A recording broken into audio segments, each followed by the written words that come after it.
ഇന്ന് ഞാൻ വന്നിട്ടുള്ളത് നമ്മുടെ പ്രവാചകനെ കുറിച്ചുള്ള ഒരു ചെറിയ കഥയുമായിട്ടാണ്. അപ്പൊ കഥയുടെ പേര് പ്രവാചകനും ഹൃദയം. പ്രവാചകൻ മുഹമ്മദ് നബി സല്ലല്ലാഹു അലൈഹി വസല്ലം സമൂഹത്തിൽ കഷ്ടപ്പെടുന്നവർക്ക് എപ്പോഴും ഒരു കൈത്താങ്ങായിരുന്നു.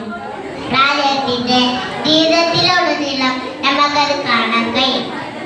ഒരിക്കൽ നമ്മുടെ പ്രവാചകൻ മുഹമ്മദ് സല്ലല്ലാഹു അലൈഹി വസല്ലം അങ്ങാടിയുടെ നടന്നു പോവുകയായിരുന്നു.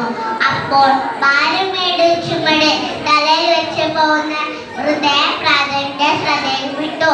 പ്രവാചകൻ ആ വൃദ്ധയോട് പറഞ്ഞു, ആ ഭാരം ചുമട് ഇങ്ങോട്ട് തരൂ, ഇത് ഞാൻ ചുമകൊള്ളാം. വൃദ്ധയുടെ ചുമടുമായ പ്രവാചകൻ അവരോടൊപ്പം നിന്നു.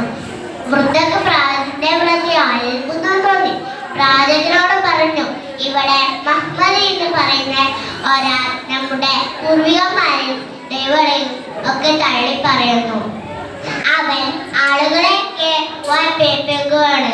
മോനെ പോലെ യുവാക്കൾ അവന്റെ പിടിയിൽ അകപ്പെടരുത്. തന്നെ കുറിച്ചാണ് ഈ സ്ത്രീ പറയുന്നത് മനസ്സിലായിട്ടും പ്രവാചകൻ മറുപടിയൊന്നും പറഞ്ഞില്ല.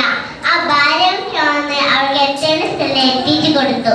തിരിച്ചു പോകുന്ന സമയത്ത് പ്രവാചകനോട് പേര് ചോദിച്ചു. പ്രവാചകൻ മറുപടി പറഞ്ഞു, താങ്കൾ നേരത്തെ സൂചിപ്പിച്ച ആ മുഹമ്മദ് ഞാനാണ്. അവർക്ക് ആശ്ചര്യപ്പെട്ടു.